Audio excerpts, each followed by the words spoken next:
friends, and welcome back to my channel. Join us in another adventure where we dive into the rich culture of North Vietnam.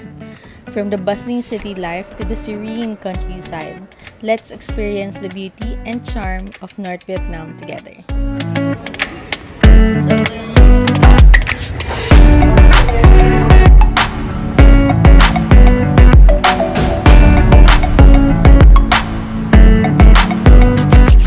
Upon arriving, of course, we have to get our bags and search for the ATMs to withdraw our cash. At first, it was so hard since none of the ATMs was accepting our cards, but eventually, it did accept our Vllo debit cards. Actually, this is a tip. It's best to withdraw in airport ATMs or bank ATMs instead of random ATMs on the streets to prevent scams. Only 260,000 dollars, around $10. Yes.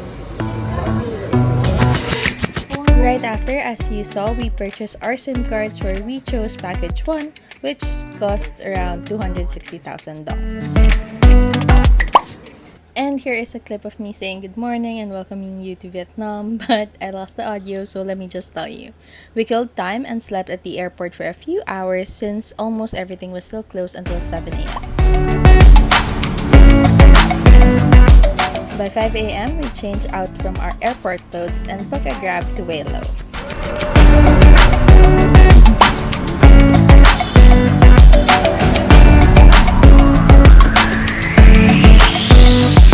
Our first order of business was to put our luggages in a locker, which is under Wayo. Vllo is a locker company where you can store your luggages for any amount of time needed. We found this site online, which I will add in the description box below. Sadly, this is not sponsored yet, but I totally recommend this website since it's guaranteed safe and you can find it almost all over the world. This is actually best when you are not planning to stay in a specific area for so long and avoid booking a room just for your luggages. We found one that creates a good flow to our itinerary, so that's what we booked. But rest assured, there are lots more around the area, so you go find the best location for yours.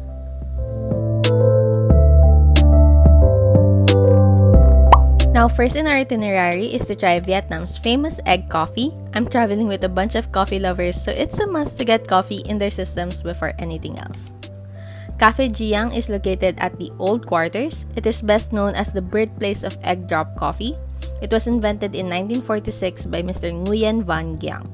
This cafe looked very nostalgic. It felt like waking up and smelling the hot brewed coffee being made by her mom in the kitchen.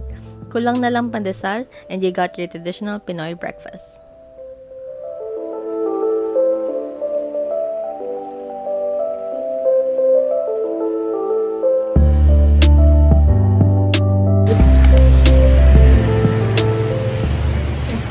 Egg coffee. Yeah.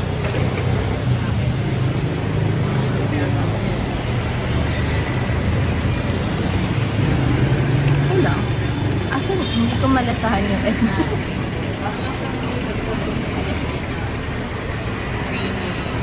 We also ordered a what's this? Ano to? Milk toast. Kahit kakain na kayo mamaya, pero ang kulit mo. And the cocoa egg coffee. I like this one. Nakainin ba natin ito mamaya? Well, I like this better. This tastes more like Milo. Kasi siya nagkakape. Cafe Giang is known for their egg coffee. So that's what we got. Cafe Trung and Kakao Trung. Basta it's egg coffee and egg cocoa. So, as a non-coffee lover, I would still recommend for you guys to try it since it is something new. And Vietnam is really known for their coffee. So, but overall, we'll rate the egg coffee a 7 out of 10 and the egg cocoa a 8 out of 10. Because I would prefer that more. Kaya naman pala naman malasahan yung itlog. Sa pinakailalim pa. So si Jinky ang nakakain ng itlog. Ibig sabihin mas magaling maghalo si Jinky kaysa sa'yo. Kape lang, lalasahan ko talaga. Wala na lang pa lang.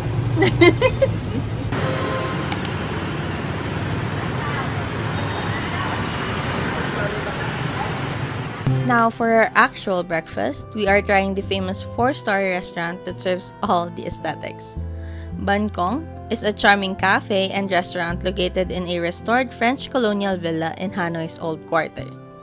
It offers a nostalgic ambiance with a blend of Vietnamese and French influences. It's a place where customers can enjoy refined dishes, drinks, and a peaceful atmosphere. This salmon with avocado was so rich in flavor with a mix of sweet and savory, while the bun cha wrap was so meaty, then combined with vinegar, it was pure perfection. Sadly, the pizza was mediocre, but that just can be because I was already full.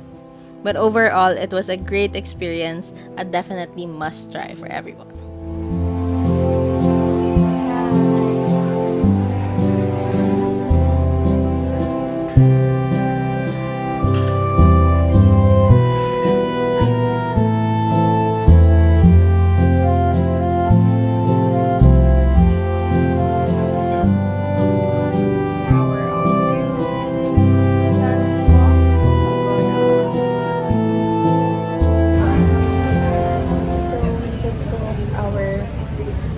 Breakfast here at Bangkok.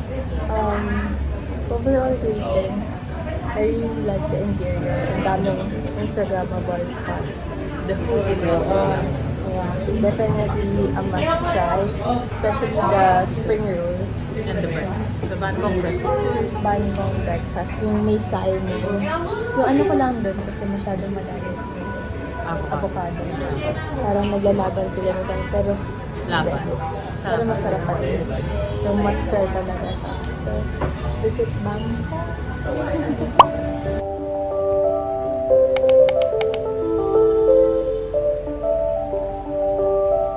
Next in our itinerary is the Tran Qu Pagoda. It is the oldest Buddhist temple in Hanoi, located on a small island in West Lake. It was originally built in the 6th century during the reign of Emperor 𝙨𝙤𝙘𝙀😚. It is known for its beautiful architecture, serene setting, and historical significance as a center for Buddhist worship and learning in Vietnam.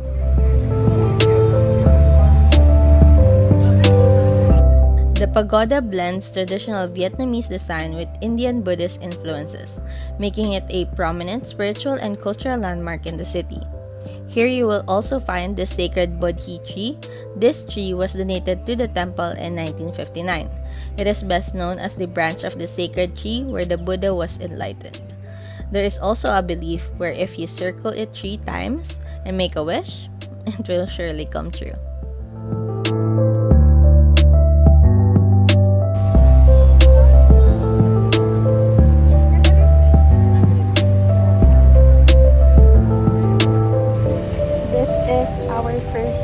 Spot which is the Tran Qu Pagoda, and let me just tell you, the weather is not helping with this tour at all. It's so hot, but the place was okay. I like the history. Yeah, definitely worth stopping by. I actually allotted 2 hours here, pero it wasn't that big. So, kahit less than an hour or 1 hour, kaya nyo na siya. Grabe guys, kita nyo ba yung pawis ko? Now we're on to our next stop, which is Chi Minh Mausoleum. Afterwards, we took a grab to Chi Minh Mausoleum. At first, we were so confused when we got there since we didn't understand what or where we're supposed to go next.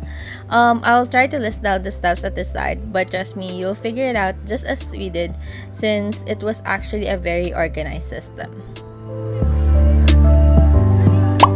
So in respect, I avoided filming anything, but let me give you a quick overview of what to expect. The Chi Minh Mausoleum is a solemn and respectful site where visitors can view the preserved body of Vietnam's former leader Ho Chi Minh. Inside, it's quiet and heavily guarded, with visitors moving in silence around the glass sarcophagus where his body lies. The atmosphere is very formal and the experience is brief but very significant. It reflects the nation's deep reverence for him. We then went to the museum right beside it to get a bit of insight of his history and accomplishments as well. I don't know if you can hear us, but it's currently 11. We just finished the Chi Minh Mausoleum and the One Pillar Pagoda. Now we're on our way to Hongqianglong. Hongqianglong. Init. Lapit na kami. As I mentioned, we were supposed to go to Huangqianglong for another touristy adventure, but we decided to skip that because we were just so drained of all the walking and the heat. So we decided to book a Grab and go back to the old quarters for our lunch. This is the Bona Dak Kim. It is one of Hanoi's most famous spots for buncha. It is a Michelin restaurant located at One Hang Man Street.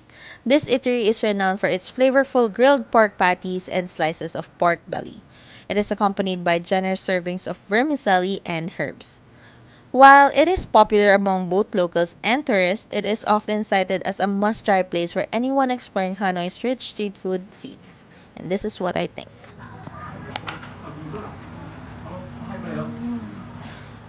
So, my reaction is definitely not saying a lot of things, but let me tell you, the dine-in was definitely an experience. The serving was huge, the food was very filling, and it hit the right spots. But something to keep in mind is that it is a one order for one person kind of deal, since it is a popular eatery with little amount of seating. So for me, I couldn't finish one order for myself because I wasn't very hungry at the time, but I would definitely recommend everyone to add this in their itineraries because the food was great. It was just very filling and I couldn't finish it all. After lunch, since we had an hour to kill, we decided to walk to our next destination so that we could see more of the city. Our next destination is the St. Joseph Cathedral. It is a stunning example of a neo-Gothic architecture that transports you back to the 19th century. Visitors are often reminiscent of Paris de Notre Dame. It's a must-see for architecture lovers, photographers, and anyone looking to experience a piece of Hanoi's French colonial heritage.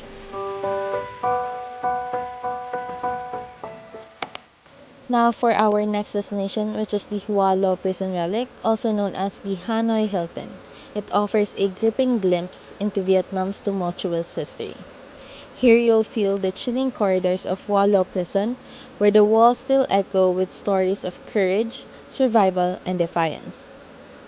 You'll see here what was once a holding cell for Vietnamese revolutionaries and American POWs. This infamous site plunges you into the harsh reality of colonial rule and wartime captivity. As you walk through the eerie cells and see the haunting artifacts, you'll feel the weight of history like never before. It's not just a visit, it's an unforgettable journey into the heart of Vietnam's fight for freedom. It's a moving and insightful experience that offers a deeper connection to the country's history.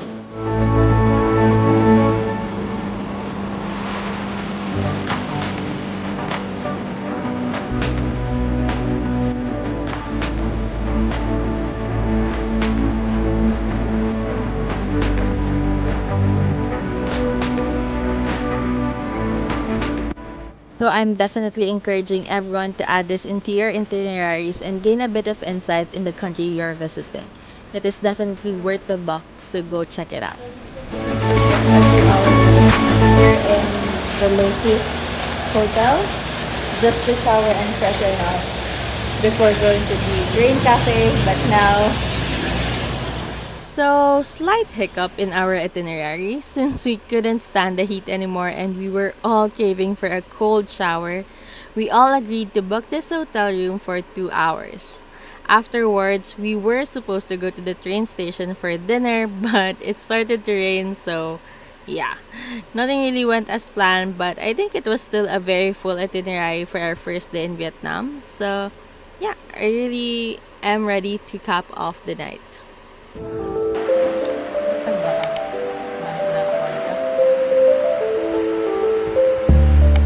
Upon checking out, we went straight to this cafe that we saw earlier this morning. In our surprise, this was actually a Harry Potter themed cafe bar. It's an independent cafe where you could nerd out, lounge, or even work in. Definitely a fun surprise, plus they have a very creative drink ideas that you should definitely try. And conveniently, it was also right beside Wayo, so it would be easy for us to check out our luggages since we only booked it around 8 p.m. They also give tours, so make sure to check them out. By 8:30, we arrived at Tom's, which was the meetup spot for the sleeper bus to Sapa. We were even an hour early since we were hoping to get dinner here. But sadly, they were just a juice bar, so I just need to think of happy thoughts and sleep through the hunger since there weren't any convenience stores around us as well. So we're now here at Tom's, by the street. And by 9:30, our bus will arrive. It's currently 8:24. So after waiting for an hour, the sleeper bus finally arrived and it was not actually what I hoped for.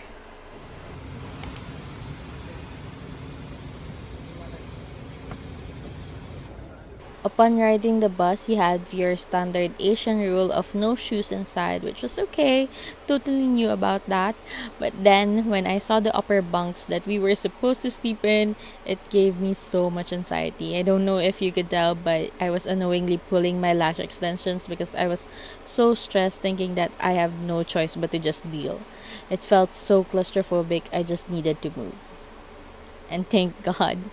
Thank the Lords because our beds was actually at the bottom which had more headspace. So I'm fully vlogging now on my camera. So hopefully this will work. We're at the sleeper bus and bus we have a 6-hour ride or drive to Sapa, Vietnam. So I'll update you then. Bye. Oh, and it's 9:30. So that's our full day in Hanoi, but do stay tuned since there are more to see and explore here in North Vietnam. But thank you guys so much for watching and we'll just see you in Sapa!